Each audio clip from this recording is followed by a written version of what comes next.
Buenas noches. Bueno, ahí está el culpable de este libro. Yo había empezado a decir casi nada. La UNAM, todos sabemos lo que es. Y lo que Humberto nos ofrece en este libro es una historia completa de la UNAM.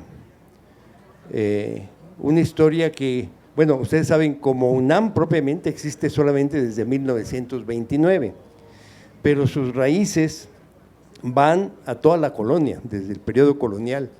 Por eso se llamó antes, una escuela que se llamó antes la Universidad Real y Pontificia. Real, es decir, del reino, del rey, y pontificia, es decir, de Roma, del pontífice.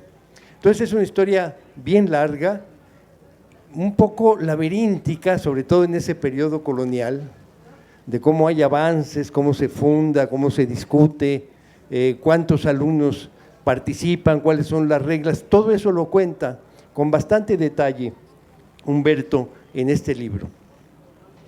La parte que a mí me parece, que a mí personalmente me resultó más interesante, es propiamente el antecedente más inmediato de la UNAM, es decir, el siglo XIX, el periodo liberal, que es en donde realmente empieza a verse lo que es una universidad nacional.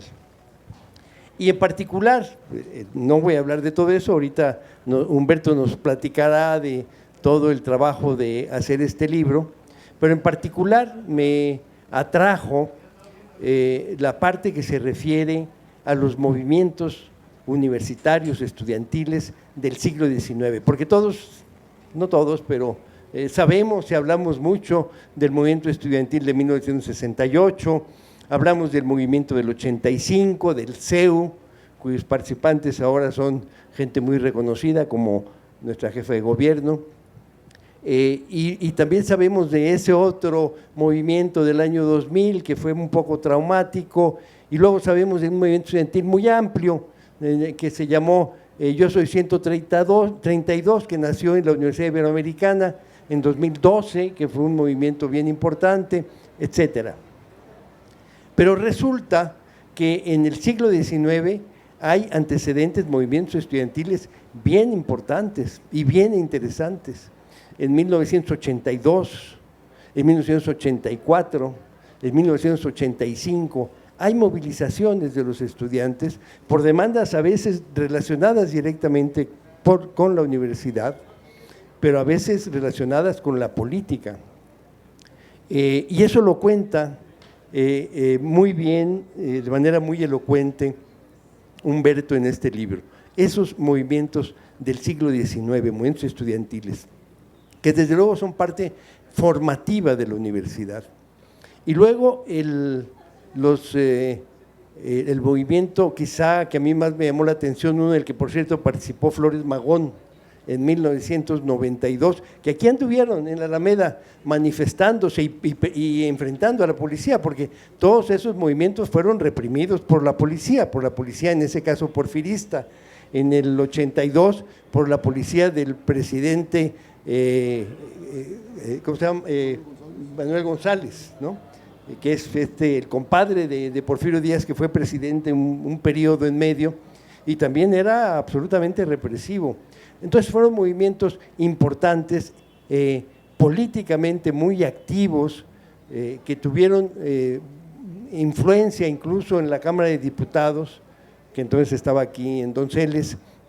Lo que me parece muy atractivo es que leer de esos movimientos, estamos hablando de escenografías como esta, muy conocidas, muy presentes, y en algunos casos con episodios bien parecidos a movimientos que sucedieron casi 100 años después.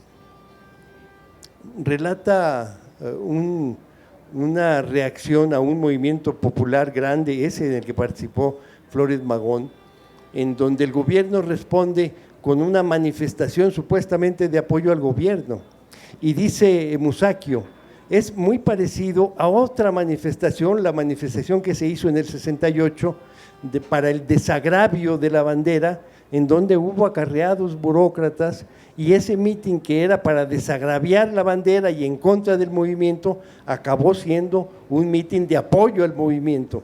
Bueno, eso que pasó en el 68 pasó en el 92. En una respuesta del gobierno perfilista fue llamar a una manifestación y acarreó a mucha gente, gente hambrienta, gente miserable, los acarreó y los llevó a marchar. Y a alguien se le ocurrió, eso me parece una anécdota verdaderamente increíble, a algún estudiante se le ocurrió comprar unas canastas de pan y arrojárselas a la manifestación. Y estos hombres pobres, miserables, hambrientos, que eso era una ofensa, que les hubieran aventado esos costales de pambazos, dice la crónica, pero por más que fuera una ofensa, estos hombres se detenían y recogían el pan. Era gente verdaderamente hambrienta, ¿no? Y después, ese mitin, esa manifestación que se hizo con estos acarreados, a los cuales les arrojaron los pambazos y desde las ventanas la gente les aventaba tortillas duras y también los recogían y se las comían, acabó siendo también un acto de apoyo al movimiento estudiantil y no como esperaban de rechazo al movimiento estudiantil. Bueno, ese episodio que a mí yo lo desconocía, lo conocí en el libro de Humberto, me parece realmente muy elocuente de lo que era el porfirismo y llama la atención cómo hay de repente conexión, rimas, digamos, entre ese movimiento estudiantil de fines del siglo XIX y el movimiento estudiantil de 68. Y como otros acontecimientos que son de veras muy similares. Bueno, y de ahí, de esos movimientos, de esos antecedentes de fines del siglo XIX, llegamos al periodo de la Revolución, en 1910, que es cuando se funda la Universidad Nacional, la funda don Justo Sierra, del gobierno porfirista, pero curiosamente, y eso también me atrajo mucho del libro, curiosamente ya se habla desde 1910, incluso por el propio Justo Sierra, de la necesidad de la autonomía universitaria. Se había hablado antes de la autonomía universitaria, en esos movimientos que refiero de fines del siglo XIX. No era una cosa nueva cuando en 1929 se da entre comillas, la autonomía. El presidente Portes Gil concede, y esa idea es la que se queda, de que fue el presidente Portes Gil el que concedió la autonomía a la universidad. Cuando en realidad, y eso queda bien claro en el libro de Humberto, el tema de la autonomía es una demanda sistemática de décadas. Es una idea que se repite una y otra vez, la necesidad de que la universidad sea autónoma para que no dependa del gobierno, no, que el gobierno se obligue a mantenerla económicamente, pero que le dé la libertad de cátedra, de hacer sus programas y de que sea, por lo tanto, un espacio libre de las presiones del gobierno. Bueno, eso que sucede en 1929 es algo que se viene hablando y está en los movimientos estudiantiles desde mucho tiempo atrás, y no es, por lo tanto, una concesión del gobierno de Portes Gil el dar la autonomía, es algo que el movimiento demandó y finalmente conquistó. Y luego ahí hay un debate porque hay algunos funcionarios o personajes de la época que ven a la universidad como un espacio más bien antipopular, y lo que dicen es que la universidad tiene que ser un espacio popular al servicio del pueblo. Es un debate que no termina, incluso en el libro de Humberto no termina claramente cómo se sostiene, pero el caso es que se conquista, el movimiento es el que conquista finalmente la autonomía de la universidad, que acabará siendo ya muy importante en toda la historia del siglo XX, el que la UNAM, como la conocemos, autónoma, es ya una forma no solamente de llamarla, sino de asumirla, no solamente por los universitarios, sino por todos los ciudadanos. La universidad es y debe ser autónoma, porque es un espacio de libertad. Bueno, esta es una historia bastante compleja que nos cuenta Humberto muy bien. Y tiene un capítulo también, me parece muy interesante, sobre el papel de José Vasconcelos en el periodo del gobierno de Álvaro Obregón, e incluso antes, porque fue funcionario en ese breve espacio del gobierno de la Convención, y él, José Vasconcelos, que finalmente acaba siendo un personaje muy antipático, muy cercano al fascismo. Sin embargo, en ese momento él realmente hace una revolución en la educación en México, no solamente en la universidad, porque entonces la universidad y el Departamento de Educación eran como una misma instancia cuando en el gobierno de Álvaro Obregón. Pero es realmente un momento, y el papel de Vasconcelos es fundamental en ese enriquecimiento cultural del país a través de la universidad. En general, pues, este es un breve comentario sobre el libro, que es muy recomendable. Yo creo que todos los universitarios, egresados o no del UNAM, deberían de tenerlo en su escritorio, en su biblioteca, porque realmente es muy revelador de lo que es la universidad, de cómo se construyó y de todo lo que todavía está por investigarse, porque también pues un libro que abarca 450 años en 300 páginas, pues obviamente deja muchos espacios para seguir haciendo preguntas. Entonces, gracias Humberto por haber escrito este libro, y te dejo la palabra.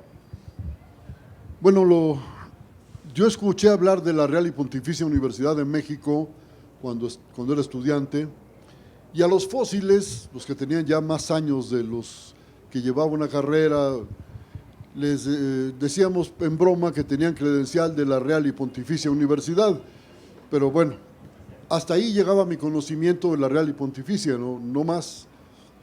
Después tuve ocasión de hacer una obra en la que tuve que incluir una brevísima historia de la Real y Pontificia y otra de la Universidad Nacional, y eso despertó en mí el interés por hacer una historia de esa universidad a la que le debo tanto. Es una universidad que a mí me abrió el mundo, me dio un camino en la vida, creo que a muchos de los que hemos pasado por ahí. Y pues me puse a estudiarlo y descubrí cosas verdaderamente sorprendentes. Por ejemplo, que en los primeros 90 años de existencia de la Real y Pontificia Universidad, por norma, los rectores debían ser estudiantes. Eso es algo que me sorprendió, como rectores estudiantes. Pues sí, porque se suponía que los profesores debían ocupar su tiempo preparando sus clases, enriqueciendo sus conocimientos para poder transmitir su sabiduría a los muchachos, y que los estudiantes podían encargarse del trámite administrativo y de llevar los informes sobre la vida universitaria al virrey. Lo tenían que hacer todos los días. La universidad estaba a una cuadra de Palacio Nacional, y por cierto no estaba en la esquina de Moneda y Seminario, como dice una placa que está ahí. Nunca estuvo ahí la universidad. El edificio que está en esa esquina es muy pequeñito, y las descripciones de la época del siglo XVI hablan de una universidad con 2 grandes patios de 2 pisos, y eso por supuesto no era el edificio que está todavía allí en esa esquina, donde estuvo la cantina El Nivel muchos años, cantina de grata memoria para la burocracia que bajaba a echarse un trago ahí. Estos hechos que pues los sabíamos medio nebulosamente, pude irlos confirmando, por supuesto recurrí a muchos autores para poder confirmar aquello que contradecía la creencia general, pero yo cito, por ejemplo, a O'Gorman y a otros autores para mostrar que la universidad no estuvo donde dicen que estuvo. Estuvo en realidad en lo que fue el edificio del seminario, al fondo de la plaza del seminario, con la entrada por la calle que hoy se llama Guatemala. Esa era una calle que llevaba hasta San Lázaro. No sé si todavía, porque ha cambiado mucho la ciudad. Hay muchos detalles de aquella universidad que me parece que heredó la Universidad Nacional Autónoma de México. Por ejemplo, la costumbre de los anillos de graduación. Eso viene de que al principio, cuando se estableció la universidad, había que improvisar profesores. Entonces a los que tenían una licenciatura les daban maestría o doctorado sobre todo, y les imponían ese anillo de graduación, y de ahí se quedó la costumbre de que las graduaciones, todo el mundo tiene, por lo menos la inmensa mayoría, reciben un anillo de su padrino o de su familia, quien se los compre. El otro hecho que también se remonta a la Real y Pontificia Universidad es que muchos de los profesores que entonces daban clase habían sido educados en Europa, y esto le daba a la universidad un enriquecimiento intelectual que yo creo que debería cultivar la actual universidad. En las universidades de Estados Unidos, por ejemplo, solo por excepción se admite como profesores a los egresados de la propia universidad, porque se supone que debe renovarse el conocimiento de manera constante. Y aquí, lamentablemente, me parece que la Universidad Nacional no ha sabido trabajar esa renovación del conocimiento. Si ustedes se fijan, los que dan clases en la universidad son egresados de la propia universidad. En algunos casos tienen posgrados obtenidos en otras instituciones, pero lo común es que los egresados de la Universidad Nacional sean profesores de la propia universidad, y esto lo que hace es que el conocimiento sea repetitivo, y una universidad que no se renueva desaparece, se muere. Eso mismo le pasó a la Real y Pontificia, porque ya en el siglo XVIII era una educación repetitiva, sin mayor aporte, y era incapaz también de abrirse a otras especialidades científicas. Por ejemplo, la corona española determinó que para las artes, incluida la arquitectura, debía existir otra institución que no fuera la Real y Pontificia Universidad, y se creó la Academia de San Carlos.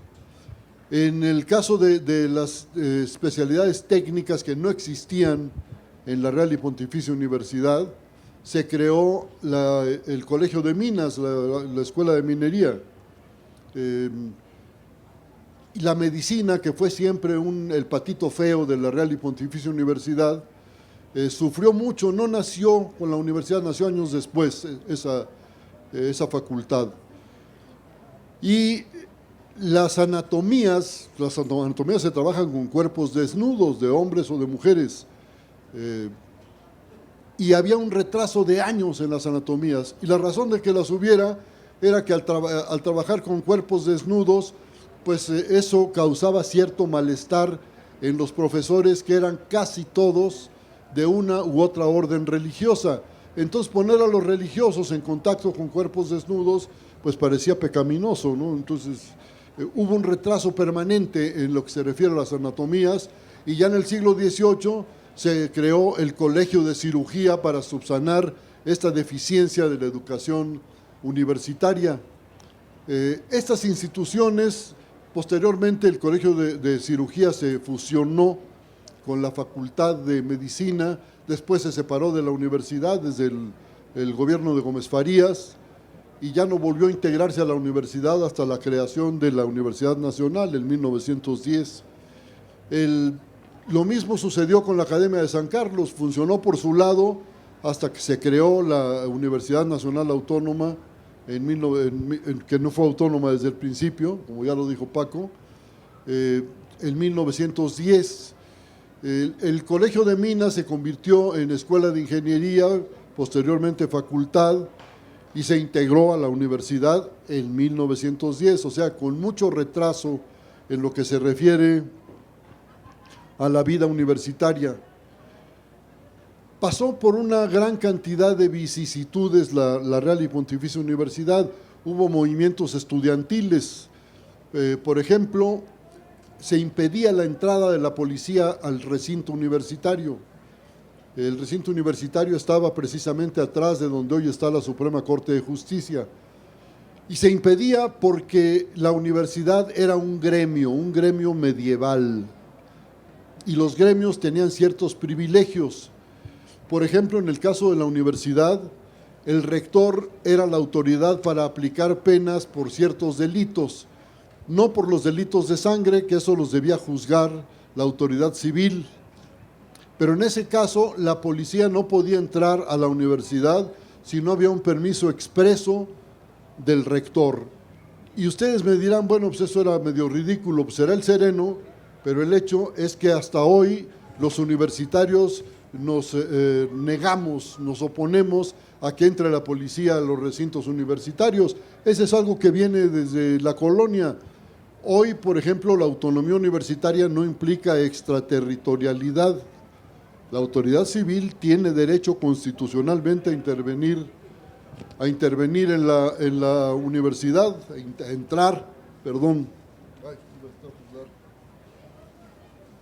Perdón. Gracias. Decía yo pues que hoy la policía por ley podría entrar a la universidad, pero no entra porque está arraigada esa idea de que la universidad tiene ciertos privilegios, no puede entrar la policía. Están ahí representantes de todas las policías habidas y por haber en este país y hasta de la CIA, pero funcionan ahí como profesores, como estudiantes, no aparecen como policías públicamente. Y esto me parece pues que es una de las herencias que tenemos. Justo Sierra, que era un liberal radical, se negaba a reconocerle a la Universidad Nacional herencia alguna de la Real y Pontificia. En realidad tuvo muchas herencias. Recibió, por ejemplo, los bienes de la Real y Pontificia Universidad al crearse la Universidad Nacional. Todavía hoy están ahí en la torre de rectoría una buena cantidad de obras de pintura, de escultura, heredadas de la Real y Pontificia. Hay ciertos ritos, decía yo, de los anillos de graduación, pero también la toga y birrete, los colores de una escuela y de otra, todo eso viene de la Real y Pontificia Universidad. Pero ¿por qué desaparece aquella universidad? Para no alargarme más, en el siglo XIX entró la universidad con la independencia mexicana en una crisis terminal, diría yo, pero duró muchos años. Fue suprimida por Gómez Farías en los años 30 del siglo XIX, regresó Santana al poder, restableció la universidad, pero era una universidad cada vez con menos alumnado. Muchos de los estudiantes ya no estudiaban ahí, estudiaban en los colegios de la orden religiosa en la que estaban inscritos y solo pagaban su examen profesional en la Real y Pontificia. Durante la Guerra de Independencia fue ocupado el local de la universidad por el ejército realista y echaron a los universitarios y tuvieron que refugiarse en el Colegio de San Ildefonso y en otros que había en el centro, que están todavía en el centro de la ciudad, los edificios. Tardó la universidad en recuperar sus edificios y tuvo que pagar por ellos para que las fuerzas realistas, el ejército realista se saliera. Pero esa universidad ya estaba en una decadencia abierta, franca. Los rectores, que durante toda la colonia tenían que durar solo un año en el cargo, ya en el siglo XIX, como nadie quería ser rector, pues cuando había un incauto que aceptaba el cargo, pues se podía quedar ahí 3 años y hasta más. Pero el hecho pues es que ni siquiera eso evitó la caída. Luego, al triunfar en la Guerra de los 3 años las fuerzas liberales encabezadas por Benito Juárez, otra vez se cerró la universidad, fue restablecida al imponerse el imperio de Maximiliano, pero el mismo Maximiliano acabó por suprimir esa universidad que para entonces, en 1865 llegó Maximiliano al poder, ya no servía para nada, ya no formaba los cuadros que necesitaba un gobierno que tenía que ver hacia adelante. Maximiliano es un tipo que creyó que esto era tierra de conquista y vino muy confiado. Era un liberal en el fondo, era un hombre que veía hacia adelante y que sabía que este país necesitaba cuadros preparados para avanzar, para progresar. Y esa universidad no era capaz de darlos, era una universidad anquilosada. Había unos cuantos estudiantes, los hubo hasta el último día de existencia de la universidad, pero ya eso no justificaba la existencia misma de la institución y Maximiliano la suprime. Después tenemos un periodo largo de educación superior sin universidad, de 1800 1965, 67, no recuerdo el año exacto, hasta 1910 que se crea la Universidad Nacional.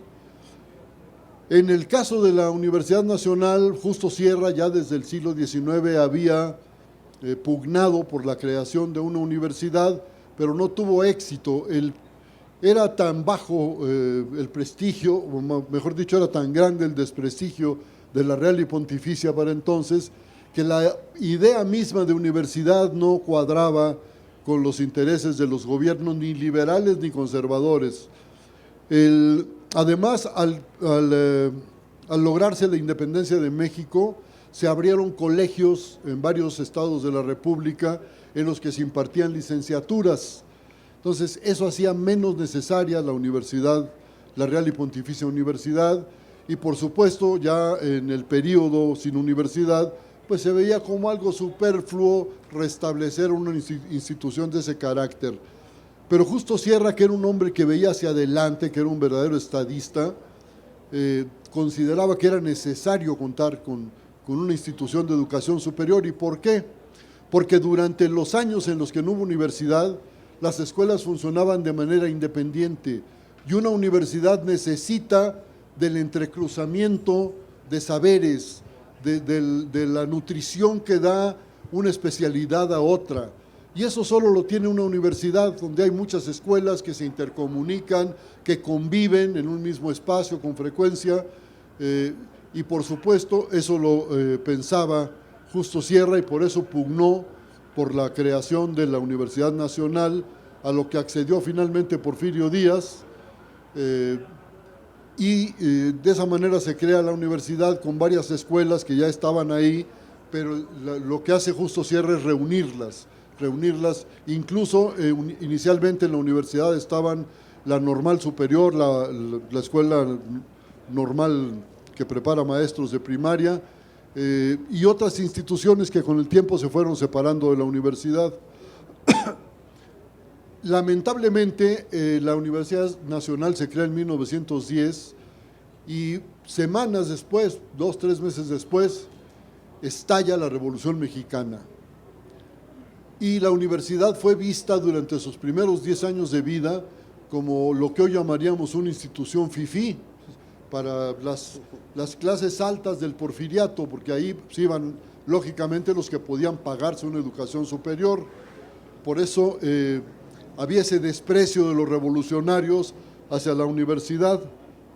Afortunadamente, un hombre visionario como era aquel Vasconcelos, el primer Vasconcelos, acepta el nombramiento de rector que le otorga el presidente de la República anterior a Álvaro Obregón, pero por orientación de Álvaro Obregón, instrucciones, diría yo, por Adolfo de la Huerta. Y Vasconcelos, en su discurso de toma de posesión de la universidad, es verdaderamente amargo.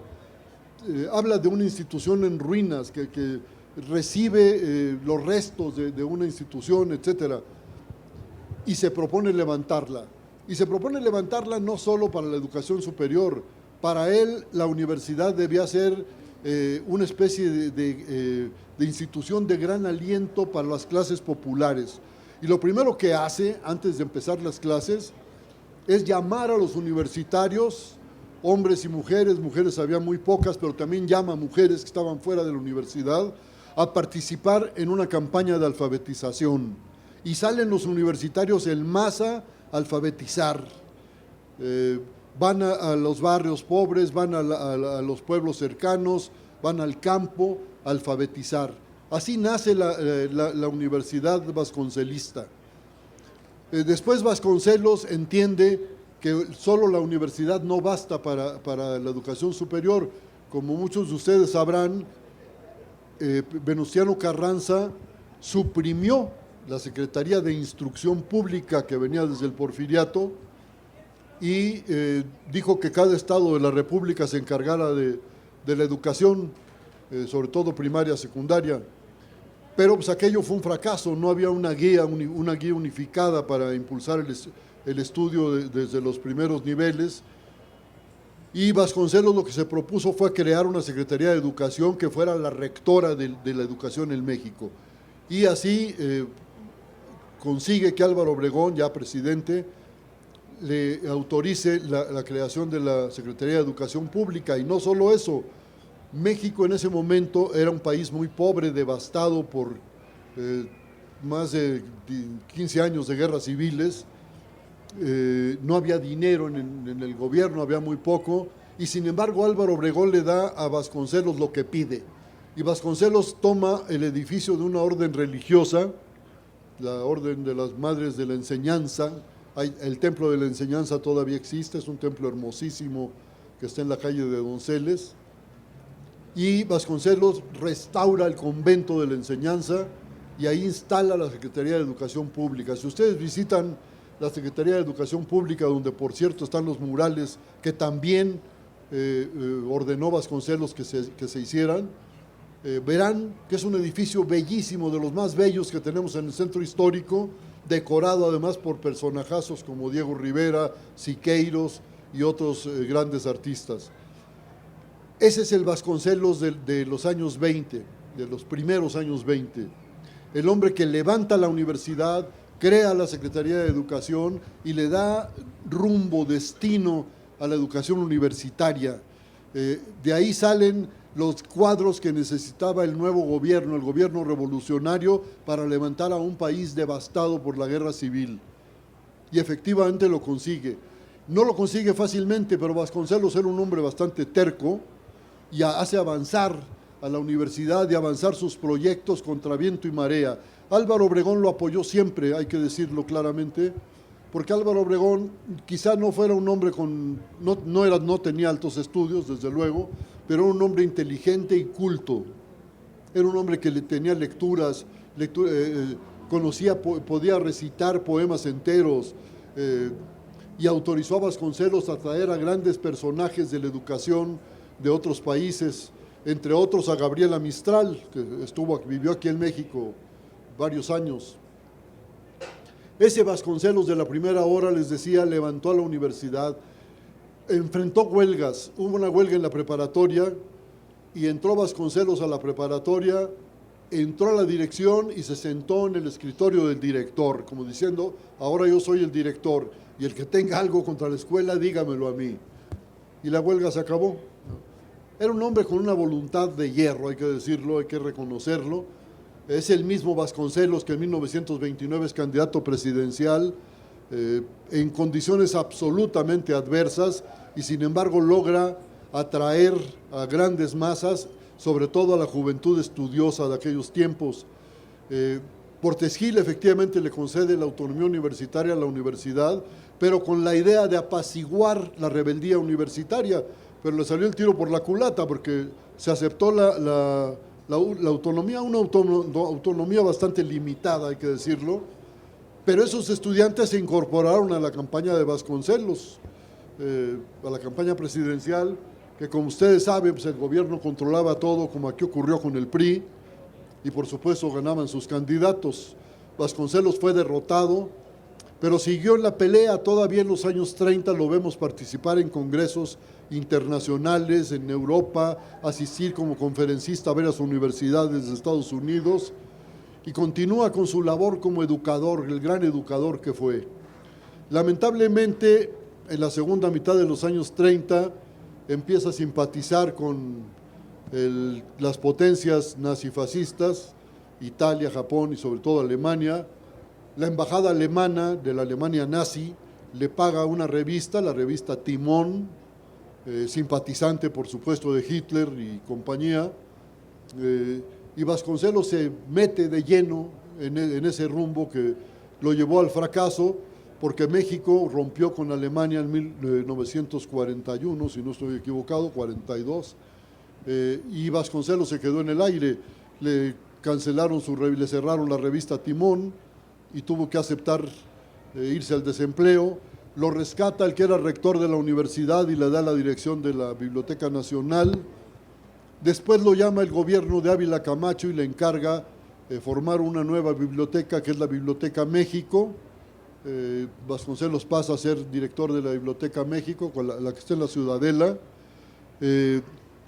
Y pese a todos estos logros que consigue después de haber pasado por su época nazi, Vasconcelos vuelve a mostrar su grandeza como creador de la Biblioteca México, pero era un hombre ya muy amargado. Si ustedes leen sus poemas, que es un libro de sus últimos días, es verdaderamente amargo ya. Vasconcelos era un hombre derrotado, cabizbajo. Todo mundo coincide en que ya no era el gran Vasconcelos de los años 20. Pero bueno, es una historia que hay que rescatar y yo me propuse hacerlo en este libro, entre otras cosas. Gracias.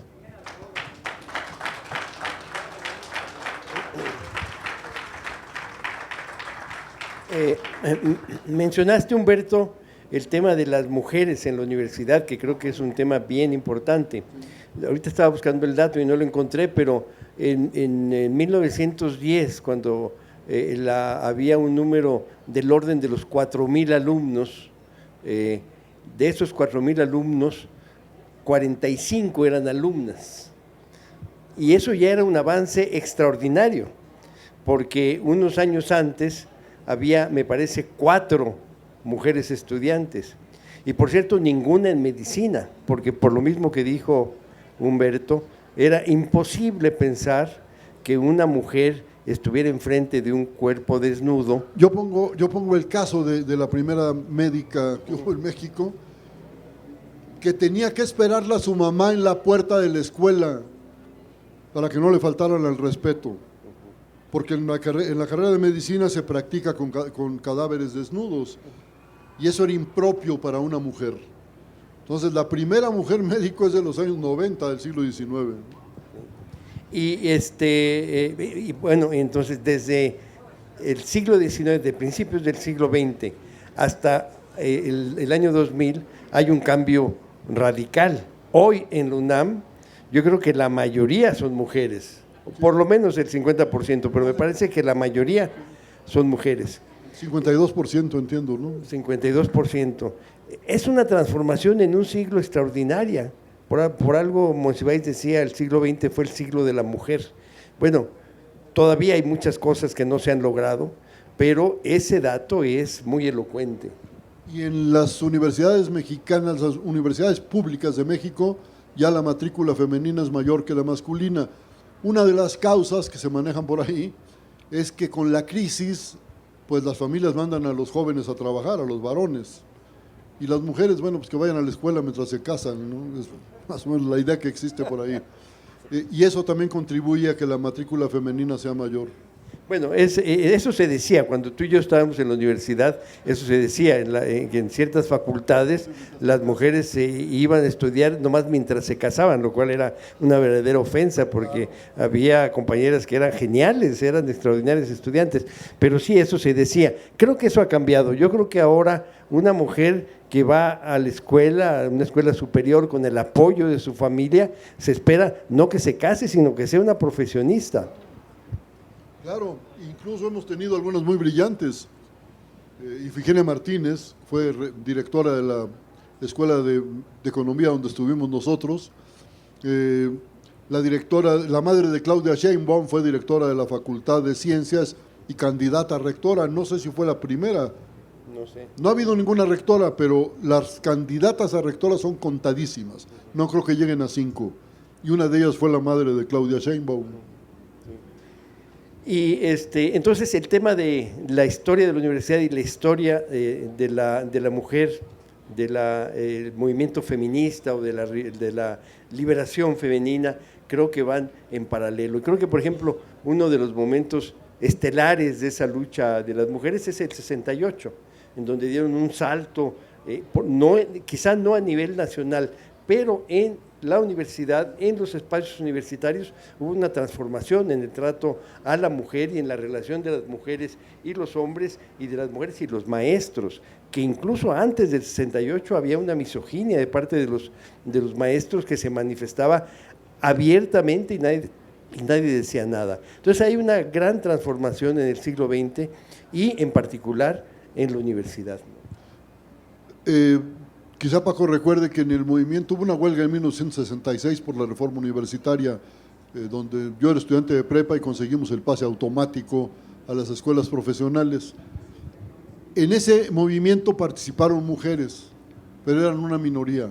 En 68 salían en masa las brigadas de 10 y 20 chicas a volantear en las calles, a hablar, a repartir volantes.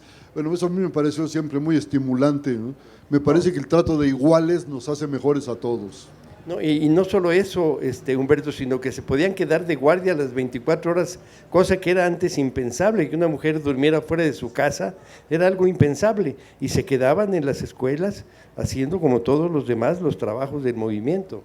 Y esto repercutió en Avándaro, en el Festival de Avándaro en 1971, iban muchas mujeres, pero acompañadas de sus padres, la inmensa mayoría. O sea, ya participaban en esas actividades que antes se consideraban solo para varones, pero todavía bajo vigilancia paterna. Pero en 68 solitas salían, ¿no? Bueno, creo que podríamos dedicar unos minutos a preguntas o comentarios de ustedes, del público. Sí.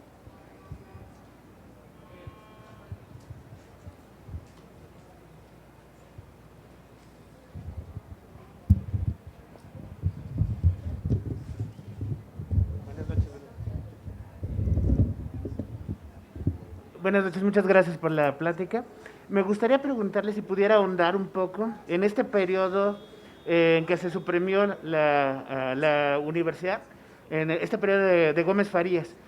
Si pudiera ahondar un poquito, cómo la reinstaura Santana, si no mal recuerdo, y los establecimientos de ciencias que trataron de sustituir a la universidad. Si hay algo más que ahondar ahí. Bueno, lo que hace Gómez Farías es suprimir la universidad, reorganizar la educación en general, no solo la superior, pero llega Santana y acaba con todo ese proyecto, se restablece lo que había, salvo la Facultad de Medicina. Esa ya no volvió a la universidad hasta 1910, porque ya se había fundido con el Colegio de Cirugía y era mucho más útil tenerla de esa manera.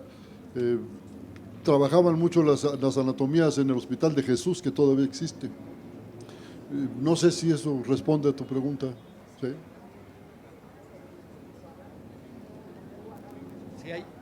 Si hay otra pregunta o comentario. ¿No? Bueno, ¿podrías firmar libros? ¿Podrías? Por favor, compren el libro. Cuesta, ¿cuánto cuesta? 99 pesos y Humberto se los puede firmar ahí en esa mesita.